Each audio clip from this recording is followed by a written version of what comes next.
C'est la confirmation qu'on avait en 2001, c'était que c'est nous autres qui allaient être le seul gestionnaire. La Corporation du saumon de la rivière Malbaie travaille depuis une vingtaine d'années à réintroduire l'espèce dans ce cours d'eau.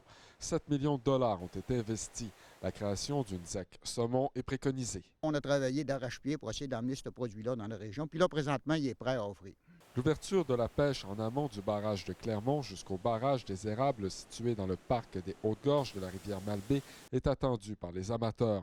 Mais cette portion de la rivière traverse la ZEC des Martres. Ses dirigeants ne veulent rien savoir de la création d'une ZEC saumon. Les deux parties n'arrivent pas à s'entendre sur la gestion de la pêche. Quelque chose qu'on avait demandé dans le temps, c'était de créer une ZEC avec une bande de 60 mètres.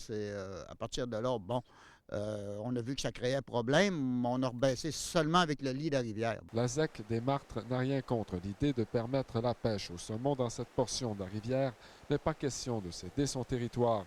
Elle privilégie plutôt un règlement négocié. Je ne sais pas pourquoi ils tiennent absolument à avoir une ZEC à saumon, mais ça pourrait être une délégation de pouvoir, ça pourrait être un contrat qui soit fait entre les parties pour que eux s'occupent du saumon, puis que nous, le reste de l'année, on s'occupe de la rivière. L'Association des ZEC du Québec se range derrière la ZEC des Martres. On veut faire de la pêche au saumon.